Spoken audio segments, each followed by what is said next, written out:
Sem esperanças em encerrar a guerra no leste europeu, as duas nações envolvidas diretamente no conflito seguem atacando e defendendo mutuamente à medida que novos auxílios bélicos ancoram do lado ucraniano e novas ofensivas sólidas vão se confirmando do lado russo. De acordo com informações das principais mídias internacionais, as forças armadas russas destruíram uma base de armazenamento com armas recebidas da Polônia na região de Lviv, e os sistemas de defesa aérea russos foram ativados ao longo dos dias para interceptar e derrubar 5 drones ucranianos e 2 mísseis Tochka-1, de acordo com o The Telegraph. O conflito ininterrupto fez com que o volume de receitas adicionais de petróleo e gás do Tesouro Estatal da Federação Russa tenha atingido o nível inferior já esperado e ascensão de 74,7 bilhões de rublos, ou quase 30%. Um paralelo frente à recessão enfrentada hoje pelos Estados Unidos, na administração de Joe Biden. Os Estados Unidos anunciaram na última semana uma queda anualizada do PIB de 0,9% entre abril e junho deste ano, na comparação com o mesmo período do ano passado. O país já havia sofrido uma contração de 1,6% de janeiro a março. 2 trimestres seguidos de recuo configuram o que economistas escreveram como recessão técnica. Uma economia abalada por uma política americana fraca e altamente consolidada em benefícios sociais desagradáveis, por decretos absurdos presidenciais e por relações diplomáticas levianas e inconsistentes com o espírito americano de impor estratégia econômica e geopolítica, resultou em 2 nações importantes guerreando no leste europeu e faz o mundo retroceder 2 anos para lançar a pergunta: caso Donald Trump estivesse na Casa Branca, Putin atacaria a Ucrânia? Recentemente, Trump esteve se manifestando meses atrás com muitas críticas e informações importantes a respeito do atual governo americano e também, é claro, visando o cargo em 2024 da presidência da Casa Branca, e disse que a Rússia não teria invadido a Ucrânia se ele tivesse vencido em 2020. Uma de suas manifestações foi durante a Conferência de Ação Política Conservadora na Flórida, logo após o início do conflito, e disse que esse desastre horrível nunca teria acontecido se, abre aspas, eu fosse o presidente, feche aspas. É verdade que, sob sua administração, a Rússia respeitou os Estados Unidos, assim como todos os outros países respeitavam os Yankees, mas agora Joe Biden é visto como fraco e dentro do processo de senilidade exacerbada. Segundo o próprio Trump, Vladimir Putin tinha uma afinidade pela Ucrânia, mas na época havia alertado ao russo para nunca deixar isso acontecer. Como muitos críticos gostam de falar sobre ciência, pesquisa e etc., o que ficou muito evidente na pandemia, uma pesquisa da Harvard Center for American Political Studies descobriu que 63% dos americanos acreditavam que Putin não teria invadido a Ucrânia se Trump tivesse permanecido no poder. Essa opinião foi defendida por 85% dos republicanos e 38% dos democratas, de acordo com a pesquisa, com mais de 2.000 indivíduos entrevistados, quando a Rússia lançou o primeiro ataque em 24 de fevereiro. A ex-embaixadora da ONU, Nikki Haley, também afirmou que a invasão nunca teria acontecido sob a vigilância do ex-presidente americano.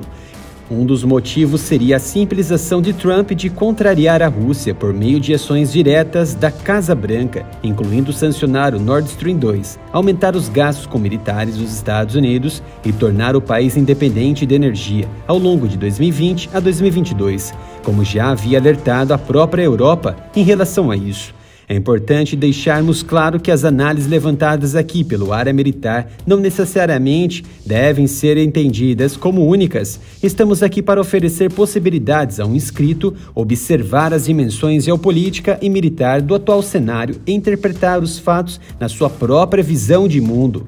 A alegação de que Putin não ousaria invadir com Trump no poder foi apresentada por uma série de republicanos de alto nível. Nas análises de Nicholas Creel, professor assistente de Direito Empresarial na Georgia College and State University, a única razão concebível pela qual Moscou poderia não ter invadido durante o segundo mandato de Trump era que o presidente dos Estados Unidos poderia minar ou mesmo se retirar da OTAN de forma ferrenha, como ameaçou anteriormente. Tal ataque poderia não ter sido necessário. Trump nunca perdeu uma ocasião para falar palavras desagradáveis sobre Putin. No entanto, essa relação amistosa entre as partes também poderia não ser eficaz na hora de tomar posição forte contra o implacável Putin. Mas e quando surgiu esta relação amistosa entre os dois executivos? Tudo começou em 2007. Abre aspas. Caro presidente Putin, parabéns por ser nomeado o Homem do Ano da revista Time. Você definitivamente merece. Como já deve ter ouvido falar, sou um grande fã seu. Se cuida. Com os melhores votos, Donald John Trump. Fecha aspas. Datada de 19 de dezembro do respectivo ano, esta foi a primeira de várias cartas entre Trump e Putin contidas no explosivo relatório do Comitê de Inteligência do Senado, divulgado em 2020, só para prejudicar Trump. 6 anos depois da carta, em 2013, Trump procurou agradar ainda mais Putin, convidando-o para seu próximo concurso Miss Universo 2013 em Moscou. Nesta carta a Putin, datada de 13 de setembro do mesmo ano, Trump informou que estaria em Moscou por alguns dias e se, por algum motivo, você quisesse encontrar comigo, seria uma grande honra. A reunião não aconteceu, mas em resposta, Putin esperava que, abre aspas, poderíamos conversar durante uma de suas próximas visitas à Rússia, fecha aspas. Na época, Trump estava explorando projetos imobiliários em Moscou, incluindo uma Trump Tower, através de seu amigo e associado Felix Sater, nome de nascimento russo, como Mikhailovich Sheferovsky, um promotor imobiliário russo-americano que se tornou mais tarde informante do FBI. Uma outra pesquisa de março da Harris X contrasta de forma parecida com a então pesquisa da Harvard. 58% dos eleitores culpam as políticas de Biden pela invasão russa, enquanto 42% culpam as políticas de Trump. Entre os independentes, as pessoas que decidem muitas eleições, 66% culpam Biden, enquanto apenas 34% culpam Trump. E para lembrar, Trump não está no poder. Putin invadiria sua vizinha com Trump no poder? Não. E a lógica e os fatos concordam. Putin invadiu algum país vizinho quando Trump esteve no poder de janeiro de 2017 a janeiro de 2021? A resposta é não. Putin anexou algum país vizinho quando o presidente Obama estava no poder antes de Trump? A resposta é sim. Putin engoliu a península ao sul da própria Ucrânia em 2014.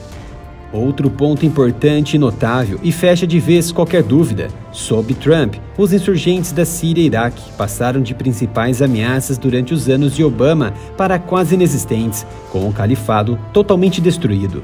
Sob Trump, a Coreia do Norte passou de realizar testes regulares de mísseis sobre ou perto de países vizinhos, incluindo o Japão, na época de Obama, para ser relativamente bem comportada, além de suas fronteiras.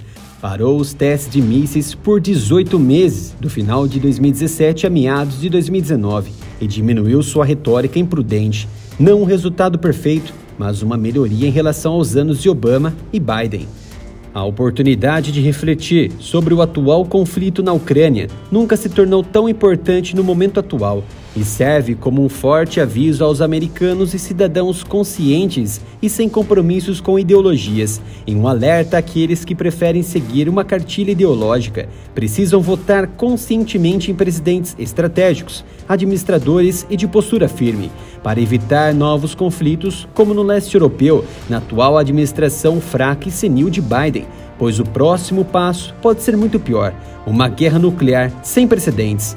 Gostou deste vídeo, das análises e dos dados? Inscreva-se no canal e ative o sino de notificação. E não se esqueça de seguir o canal no Twitter e Instagram, no @AraMilitaroff. Conto com a sua colaboração também, se possível, doando qualquer valor para a chave Pix, canal aramilitaroff@gmail.com. Nos últimos dias, nossos vídeos estavam sendo censurados pela plataforma, então agradecemos a sua colaboração.